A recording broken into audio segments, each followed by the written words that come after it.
Harry Potter, The Prisoner of Azkaban, Chapter 5, The Dementor.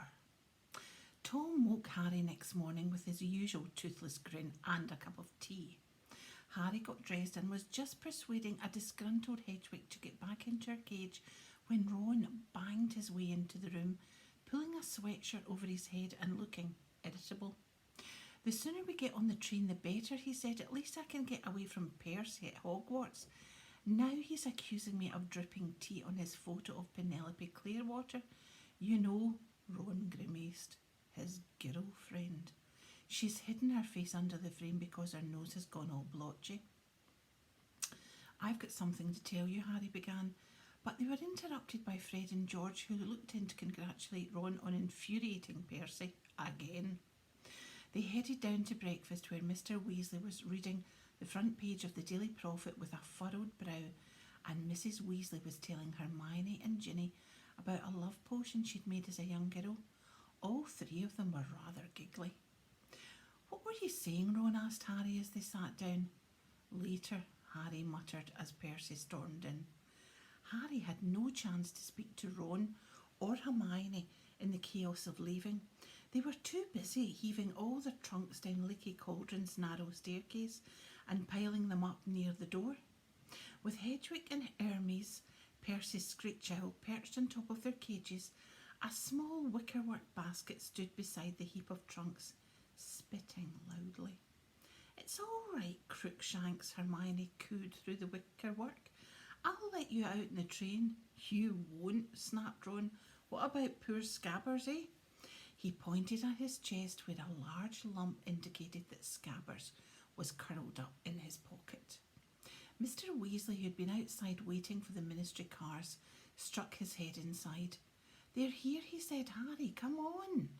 Mr. Weasley marched Harry across the short stretch of pavement towards the first of the two old-fashioned dark green cars, each of which was driven by a furtive-looking wizard wearing a suit of emerald velvet.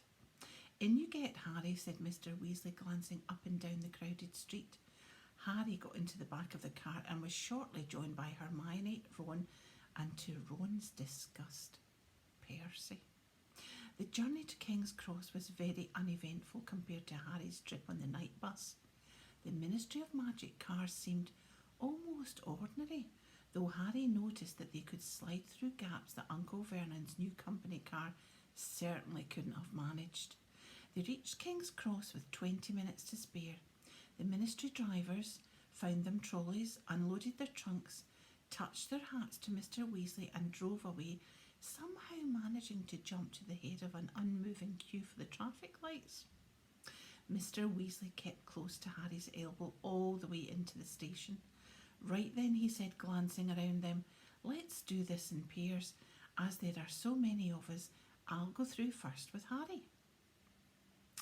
Mr. Weasley strolled towards the barrier between platforms 9 and 10, pushing Harry's trolley and apparently very interested in the Intercity 125 that had just arrived at platform 9.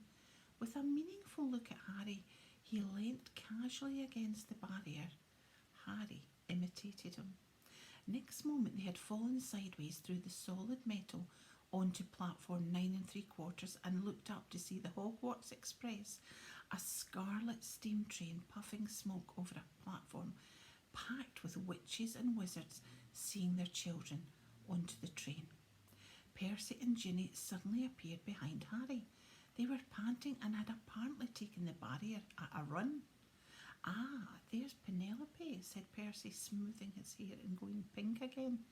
Ginny caught Harry's eye and they both turned away to hide their laughter as Percy strode over to a girl with long curly hair, walking with his chest thrown out so that she couldn't miss his shiny badge. Once the remaining Weasleys and Hermione had joined them, Harry and Mr. Weasley led the way to the end of the train, past packed compartments, to a carriage that looked quite empty. They loaded the trunks onto it, stowed Hedwig and Crookshanks in the luggage rack, then went back outside to say goodbye to Mr. and Mrs. Weasley. Mrs. Weasley kissed all her children, then Hermione, and finally Harry. He was embarrassed but really quite pleased when she gave him an extra Do take care, won't you, Harry? She said as she straightened up, her eyes oddly bright. Then she opened her enormous handbag and said, I've made you all sandwiches. Here you are, Ron. No, they're not corned beef. Fred? Where's Fred? Here you are, dear. Harry, said Mr. Weasley quietly, come over here a moment. He jerked his head towards a pillar, and Harry followed him behind it, leaving the others crowded around Mrs. Weasley. There's something I've got to tell you before you leave, said Mr. Weasley in a tense voice. It's all right, Mr. Weasley, said Harry. I already know. You know? How could you know? I heard you and Mrs. Weasley talking last night. I couldn't help hearing, Harry added quickly. Sorry. That's not the way I'd have chosen for you to find out, said Mr. Weasley, looking anxious. No, honestly, it's okay. This way you haven't broken your word to Fudge, and I know what's going on. Harry, you must be very scared. I'm not, said Harry sincerely. Really? He added, because Mr. Weasley was looking disbelieving. I'm not trying to be a hero, but seriously, Sirius Black can't be worse than Voldemort, can he? Mr. Weasley flinched at the sound of the name, but overlooked it. Harry, I knew you were, well, made of stronger stuff than Fudge seemed to think, and I'm obviously pleased that you're not scared, but... Arthur, called Mrs. Weasley, who was now shepherding the rest onto the train. Arthur, what are you doing? It's about to go. He's coming, Molly, said Mr. Weasley, but he turned back to Harry and kept talking in a lower and more hurried voice.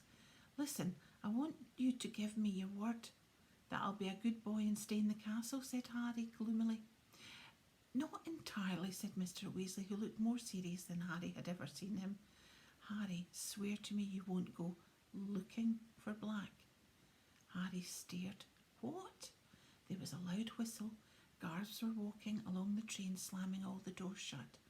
Promise me, Harry, said Mr. Weasley, talking more quickly still, that whatever happens... Why would I go looking for someone who I know wants to kill me, said Harry blankly. Swear to me that whatever you might hear... Arthur, quickly, cried Mrs. Weasley. Steam was billowing from the train. It started to move. Harry ran to the compartment door and Ron threw it open and stood back to let him on. They leant out of the window and waved at Mr. and Mrs. Weasley until the train turned a corner and blocked them from view. I need to talk to you in private, Harry muttered to Ron and Hermione as the train picked up speed. Go away, Ginny, said Ron. Oh, that's nice, said Ginny huffily, and she stalked off. Harry, Ron and Hermione set off down the corridor, looking for an empty compartment, but all were full except for the one at the very end of the train. This only had one occupant, a man sitting fast asleep next to the window. Harry, Ron and Hermione checked on the threshold. The Hogwarts Express was usually reserved for students, and they'd never seen an adult there before, except for the witch who pushed the food trolley. The stranger was wearing an extremely shabby set of wizard's robes, which had been darned in several places. He looked ill and exhausted. Though he seemed quite young, his light brown hair was flecked with grey. Who do you reckon he is? Ron hissed, as they sat down and slid the door shut, taking the seats furthest away from the window. Professor R.J. Lupin, whispered Hermione at once. How do you know that? It's on his case, replied Hermione, pointing at the luggage rack over the man's head, where there was a small battered case held together with a large quantity of neatly knotted string. The name, Professor R.J. Lupin, was stamped across one corner in peeling letters. Wonder what he teaches, said Ron, frowning at Professor Lupin's pallid profile. That's obvious, whispered Hermione.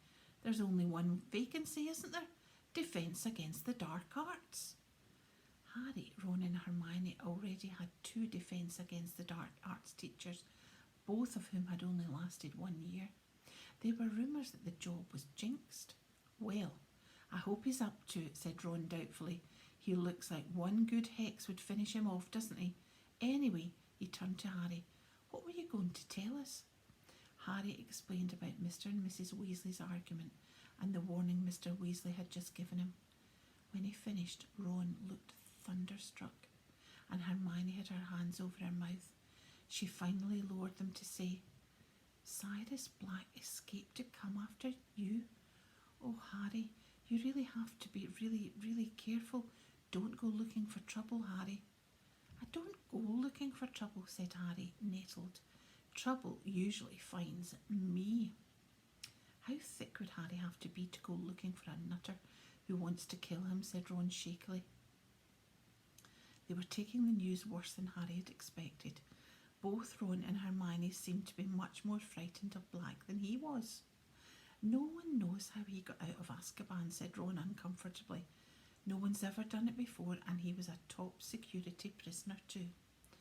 But they'll catch him, won't they, said Hermione earnestly. I mean, they've got all the muggles out looking for him too. What's that noise, said Ron suddenly. A faint, tinny sort of whistle was coming from somewhere. They all looked around the compartment. It's coming from your trunk, Harry, said Ron, standing up and reaching into the luggage rack. A moment later he had pulled the pocket sneakoscope out from between Harry's robes. It was spinning very fast in the palm of Ron's hand and glowing brilliantly. Is that a sneakoscope? Said Hermione interestedly, standing up for a better look. Yeah, mind you, it's a very cheap one, Ron said. It went haywire just as I was tying it to Errol's leg to send it to Harry. Were you doing anything untrustworthy at the time? Said Hermione shrewdly. No, well, I wasn't supposed to be using Errol. You know he's not really up to long journeys, but how else was I supposed to get Harry's present to him? Stick it back in the trunk, Harry advised, as the sneakoscope whistled piercingly, or it'll wake him up. He nodded towards Professor Lupin. Ron stuffed the sneakoscope into a particularly horrible pair of Uncle Vernon's old socks, which deadened the sound, then closed the lid of the trunk on it. We could get it checked in Hogsmeade, said Ron, sitting back down.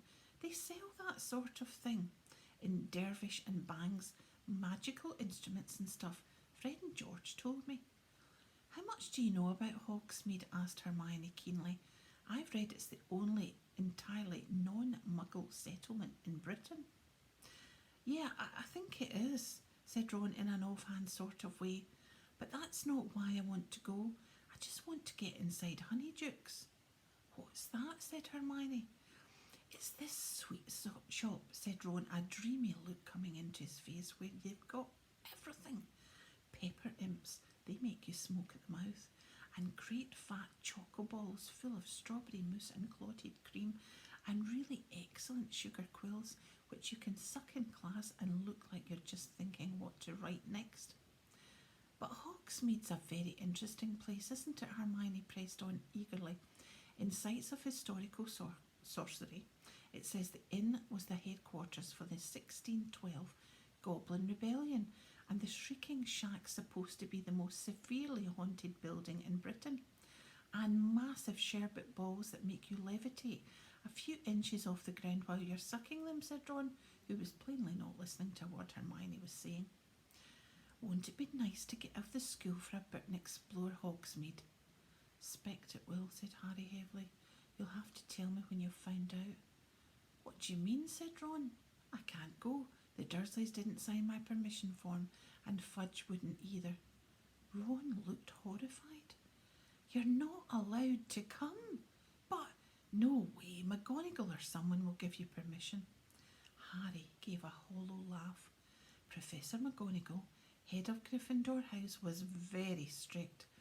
Or we can ask Fred and George. They know every secret passage out of the castle. Ron, said Hermione sharply, I don't think Harry should be sneaking out of the school with Black on the loose. Yeah, I suspect that's what McGonagall will say when I ask for permission, said Harry bitterly. But if we're with him, said Ron spiritedly to Hermione, Black wouldn't dare. Oh, Ron, don't talk rubbish, snapped Hermione. Black's already murdered a whole bunch of people in the middle of a crowded street. Do you really think he's going to worry about attacking Harry just because we're there? She was fumbling with the straps of Crookshank's basket as she spoke. Don't let that thing out, Ron said.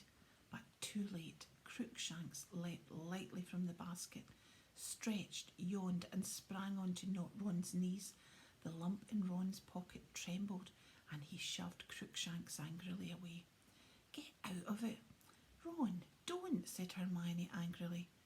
Ron was about to answer back when Professor Lupin stirred. They watched him apprehensively, but he simply turned his head the other way, mouth slightly open, and slept on. The Hogwarts Express moved steadily north, and the scenery outside the window became wilder and darker while the clouds overhead thickened. People were chasing backwards and forwards past the door of their compartment. Crookshanks had now settled in an empty seat, his squashed face turned towards Ron, his yellow eyes in Ron's top pocket. At 1 o'clock, the plump witch with the food trolley arrived at the compartment door. Do you think we should wake him up? Ron asked awkwardly, nodding towards Professor Lupin. He looks like he could do with some food. Hermione approached Professor Lupin cautiously. Professor, she said. Excuse me, Professor. He didn't move. Don't worry, dear, said the witch as she handed Harry a large stack of cauldron cakes. If he's hungry when he wakes, I'll be up front with the driver. I suppose he is asleep, said Ron quietly as the witch slid the compartment door closed. I mean, he hasn't died, has he? No, he's breathing, whispered Hermione, taking the cauldron cake Harry passed her. He might not be very good company, but Professor Lupin's presence in their compartment had its uses. Mid-afternoon, just as it had started to rain, blurring the rolling hills outside the window, they heard footsteps in the corridor again, and their three least favourite people appeared at the door. Draco Malfoy, flanked by his cronies, Vincent Crabbe and Gregory Goyle. Draco Malfoy and Harry had been enemies ever since they had met on their very first train journey to Hogwarts. Malfoy, who had a pale, pointed, sneering face, was in Slytherin House. He played Seeker on the Slytherin Quidditch team, the same position that Harry played on the Gryffindor team. Crabbe and Goyle seemed to exist to do Malfoy's bidding. They were both wide and muscly. Crabbe was the taller with a pudding basin haircut and a very thick neck. Goyle had short bristly hair and long gorilla arms. Well, look who it is, said Malfoy in his usual lazy drawl, pulling open the compartment door. Potty and the Weasel. Crabbe and Goyle chuckled trollishly. I heard your father got his hands on some gold this summer, Weasley, said Malfoy. Did your mother die of shock? Ron stood up so quickly he knocked Crookshanks' basket to the floor. Professor Lupin gave a snort. Who's that? Said Malfoy, taking an automatic step backwards as he spotted Lupin. New teacher, said Harry, had got to his feet too in case he needed to hold Ron back. What were you saying, Malfoy? Malfoy's pale eyes narrowed. He wasn't fool enough to pick a fight right under a teacher's nose. Come on, he muttered resentfully to Crabbe and Goyle, and they disappeared. Harry and Ron sat down again, Ron massaging his knuckles. I'm not going to take any rubbish from Malfoy this year, he said angrily. I mean it. If he makes one more crack about my family, I'm going to get hold of his head and... Ron made a violent gesture in midair. Ron, hissed Hermione, pointing at Professor Lupin. Be careful. But Professor Lupin was still fast asleep. The rain thickened as the train sped, yet further north the windows were now a solid shimmering grey, which gradually darkened until lanterns flickered into life all along the corridors and over the luggage racks. The train rattled, the rain hammered, the wind roared, but still Professor Lupin slept. We must be nearly there, said Ron, leaning forward to look past Professor Lupin at the now completely black window. The words had hardly left him when the train started to slow down. Brilliant, said Ron, getting up and walking carefully past Professor Lupin to try and see outside. I'm starving. I want to get to the feast. We can't be there yet, said Hermione, checking her watch. So why are we stopping? The train was getting slower and slower. As the noise of the pistons fell away, the wind and the rain sounded louder than ever against the windows. Harry, who was nearest the door, got up to look in the corridor. All along the carriage, heads were sticking curiously out of their compartments. The train had come to a stop with a jolt and distant thuds and bangs told them that luggage had fallen out of the racks. Then, without warning, all the lamps went out and they were plunged into total darkness. "What's going on?" said Ron's voice from behind Harry. "Ouch!" gasped Hermione. "Ron, that was my foot." Harry felt his way back to the seat. "Do you think we've broken down?" "Dunno." There was a squeaking sound and Harry saw the dim black outline of Ron wiping a patch clean on the window and peering out. "There's something moving out there," Ron said. "I think people are coming aboard." The compartment door suddenly opened and someone fell painfully over Harry's legs. "Sorry, do you know what's going on? Ouch, sorry." "Hello, Neville," said Harry, feeling around in the dark and pulling Neville up by his cloak. "Harry, is that you? What's happening?" "No idea. Sit down." There was a loud hissing and a yelp of pain. Neville had tried to sit on Crookshanks. "I'm going to go and ask the driver what's going on," came Hermione's voice. Harry felt her pass him, heard the door slide open again, and then a thud and 2 squeals of pain. "Who's that? Who's that? Ginny? Hermione? What are you doing?" "I was looking for Ron. Come in and sit down." "Not here," said Harry hurriedly. "I'm here." "Ouch," said Neville. "Quiet," said a hoarse voice suddenly. Professor Lupin appeared to have woken up at last. Harry could hear movements in his corner. None of them spoke. There was a soft crackling noise and a shivering light filled the compartment. Professor Lupin appeared to be holding a handful of flames. They illuminated his tired grey face, but his eyes looked alert and wary.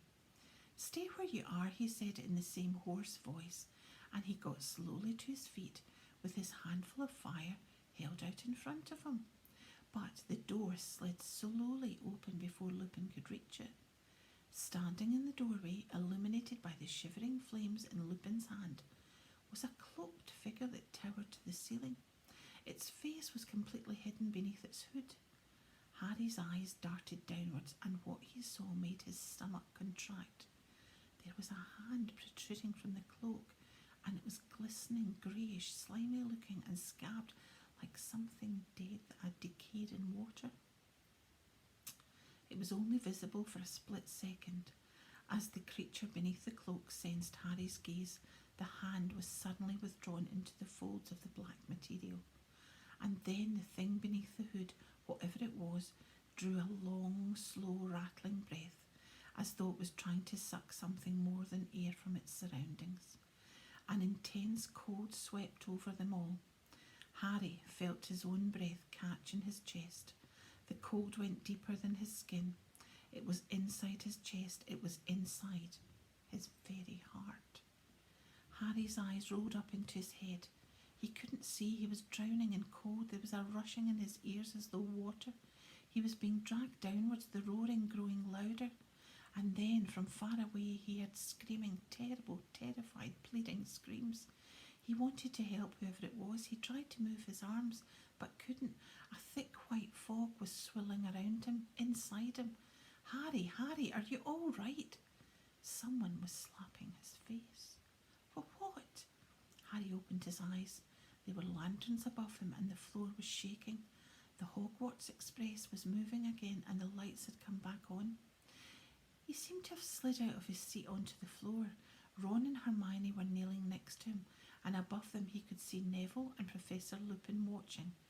Harry felt very sick. When he put up his hand to push his glasses back on, he felt cold sweat on his face.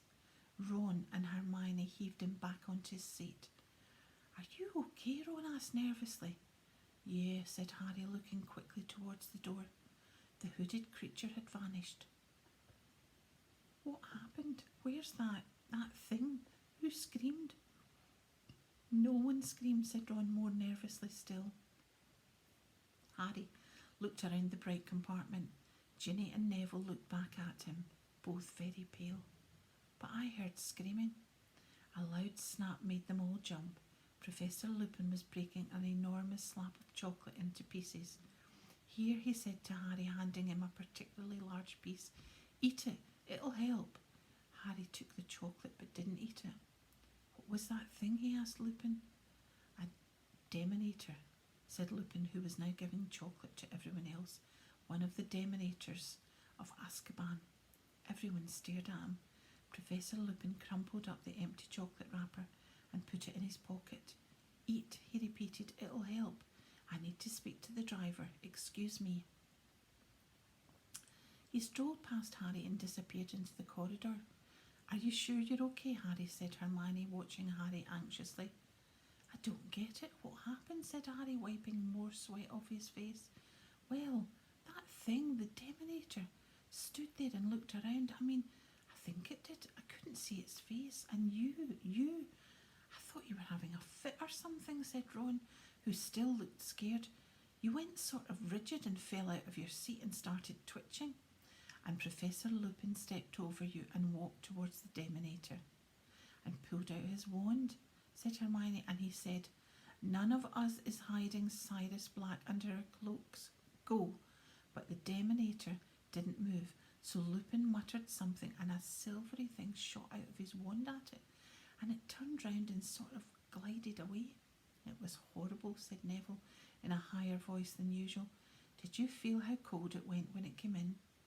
I felt weird, said Ron, shifting his shoulders uncomfortably, like I'd never be cheerful again.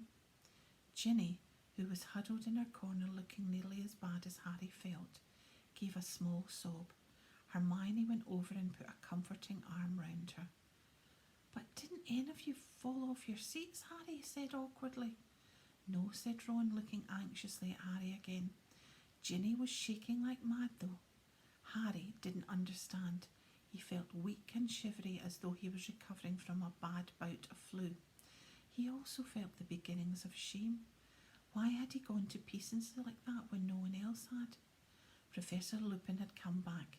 He paused as he entered, looked around and said with a small smile, I haven't poisoned the chocolate, you know. Harry took a bite and to his great surprise felt warmth spread suddenly to the tips of his fingers and toes. We'll be at Hogwarts in 10 minutes, said Professor Lupin. Are you all right, Harry?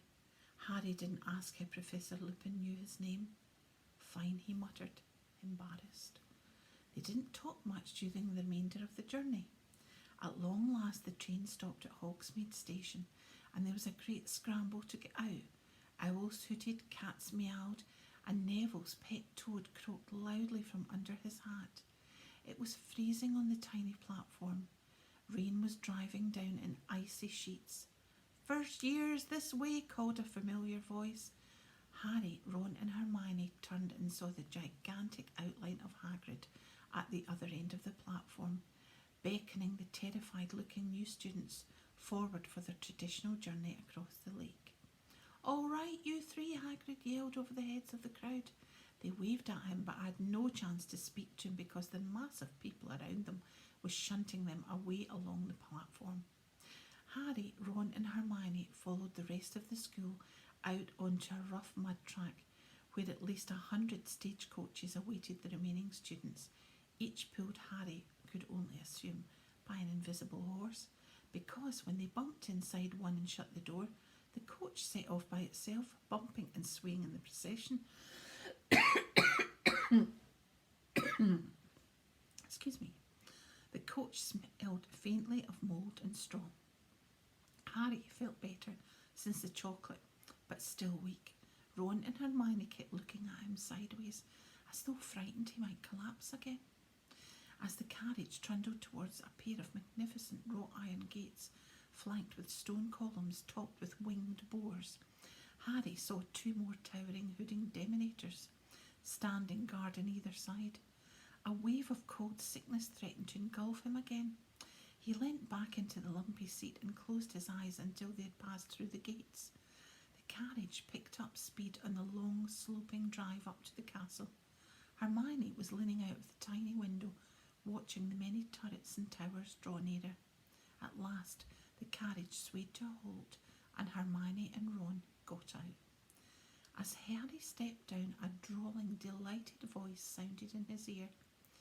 You fainted, Potter? Is Longbottom telling the truth? You actually fainted? Malfoy elbowed past Hermione to block Harry's way up the stone steps to the castle. his face gleeful and his pale eyes glinting maliciously. "Shove off, Malfoy," said Ron, whose jaw was clenched. "Did you faint as well, Weasley?" said Malfoy loudly. "Did the scary old Dementor frighten you too, Weasley?" "Is there a problem?" said a mild voice. Professor Lupin had just got out of the next carriage. Malfoy gave Professor Lupin an insolent stare, which took in the patches on his robes and the dilapidated suitcase. With a tiny hint of sarcasm in his voice, he said, "Oh, no, Professor." Then he smirked at Crabbe and Goyle and led them up the steps to the castle. Hermione prodded Ron in the back to make him hurry, and the three of them joined the crowd swarming up the steps, through the giant oak front doors, and into the cavernous entrance hall, which was lit with flaming torches and housed a magnificent marble staircase which led to the upper floors. The door into the great hall stood open to the right. Harry followed the crowd towards it, but had barely glimpsed the enchanted ceiling, which was black and cloudy tonight, when a voice called, "Potter, Granger, I want to see you both." Harry and Hermione turned round surprised. Professor McGonagall, Transfiguration teacher and head of Gryffindor House, was calling over the heads of the crowd. She was a stern-looking witch who wore her hair in a tight bun. Her sharp eyes were framed with square spectacles. Harry fought his way over to her with a feeling of foreboding. Professor McGonagall had a way of making him feel that he must have done something wrong. "There's no need to look so worried. I just want a word in my office," she told them. "Move along there, Weasley." Ron stared as Professor McGonagall ushered Harry and Hermione away from the chattering crowd. Excuse me. They accompanied her across the entrance hall, up the marble staircase and along a corridor. Once they were in her office, a small room with a large welcoming fire, Professor McGonagall motioned Harry and Hermione to sit down. She settled herself behind her desk and said abruptly, "Professor Lupin sent an owl ahead to say that you were taken ill on the train, Potter." Before Harry could reply, there was a soft knock at the door, and Madame Pomfrey, the matron, came bustling in. Harry felt himself going red in the face. It was bad enough that he'd passed out, or whatever he'd done, without everyone making all this fuss. "I'm fine," he said. "I don't need anything." "Oh, it's you, is it?" said Madame Pomfrey, ignoring this and bending down to stare closely at him. "I suppose you've been doing something dangerous again." "It was a Dementor, Poppy," said Professor McGonagall. They exchanged a dark look, and Madame Pomfrey clucked disapprovingly. "Setting Demenators around a school," she muttered, pushing Harry's hair back and feeling his forehead. "He won't be the first one who collapses. Yes, he's all clammy. Terrible things they are, and the effect they have on people who are already delicate." "I'm not delicate," said Harry crossly. "Of course you're not," said Madame Pomfrey absent-mindedly, now taking his pulse. "What does he need?" said Professor McGonagall crisply. "Bed rest? Should he perhaps spend tonight in the hospital wing?" "I'm fine," said Harry, jumping up. The idea of what Draco Malfoy would say if he had to go to the hospital wing was torture. "Well, he should have some chocolate at the very least," said Madame Pomfrey, who was now trying to peer into Harry's eyes. "I've already had some," said Harry. "Professor Lupin gave me some. He gave it to all of us." "Did he now?" said Madame Pomfrey approvingly. "So we've finally got a defence against the dark arts teacher who knows his remedies." "Are you sure you feel all right, Potter?" said Professor McGonagall sharply. "Yes," said Harry. "Very well. Kindly wait outside while I have a quick word with Miss Granger about her timetable. Then we can go down to the feast together." Harry went back into the corridor with Madame Pomfrey, who left for the hospital wing, muttering to herself. He only had to wait a few minutes, then Hermione emerged, looking very happy about something, followed by Professor McGonagall, and the three of them made their way back down the marble staircase to the great hall. It was a sea of pointed black hats. Each of the longhouse table was lined with students. Their faces glimmered by the light of thousands of candles which were floating over the tables in mid-air. Professor Flitwick, who was a tiny little wizard with a shock of white hair, was carrying an ancient hat and a three-legged stool out of the hall. "Oh," said Hermione softly, We've missed the sorting. New students at Hogwarts were sorted into houses by trying on the sorting hat, which shouted out the house they were best suited to: Gryffindor, Ravenclaw, Hufflepuff, or Slytherin. Professor McGonagall strode off towards her empty seat at the staff table, and Hermione and Harry set off in the other direction as quietly as possible towards the Gryffindor table. People looked around at them as they passed along the back of the hall, and a few of them pointed at Harry. Had this story of him collapsing in front of the Dementor travelled that fast? He and Hermione sat down on either side of Ron, who had saved them seats. What was all that about? He muttered to Harry. Harry started to explain in a whisper, but at that moment the headmaster stood up to speak, and he broke off. Professor Dumbledore, though very old, always gave the impression of great energy. He had several feet of long silver hair and beard, half-moon spectacles, and an extremely crooked nose. He was often described as the greatest wizard of the age, but that wasn't why Harry respected him. You couldn't help trusting Albus Dumbledore. As Harry watched him beaming around at the students, he felt really calm for the first time since the Dementor had entered the train compartment. "Welcome," said Dumbledore, the candlelight shimmering on his beard. "Welcome to another year at Hogwarts. I have a few things to say to you all, and as one of them is very serious, I think we best to get it out of the way before you become befuddled by our excellent feast." Dumbledore cleared his throat and continued. "As you will all be aware after their search of the Hogwarts Express, our school is presently playing host to some of the Dementors of Azkaban who are here on Ministry of Magic business." He paused, and Harry remembered what Mr. Weasley said about Dumbledore not being happy with the Dementors guarding the school. "They are stationed at every entrance to the grounds," Dumbledore continued, "and while they are with us, I must make it plain that nobody is to leave the school without permission. Dementors are not to be fooled by tricks or disguises, or even invisibility cloaks," he added blandly, and Harry and Ron glanced at each other. "It's not in the nature of a Dementor to understand pleading or excuses. I therefore warn each and every one of you to give them no reason to harm you. I look to the prefects and our new head boy and girl to make sure that no student runs foul of the Dementors." Percy, who was sitting a few seats along from Harry, puffed out his chest again and stared around impressively. Dumbledore paused again. He looked very seriously around the hall, and nobody moved or made a sound. "On a happier note," he continued, "I am pleased to welcome 2 new teachers to our ranks this year. Firstly, Professor Lupin, who has kindly consented to fill the post of Defence Against the Dark Arts teacher." There was some scattered, rather unenthusiastic applause.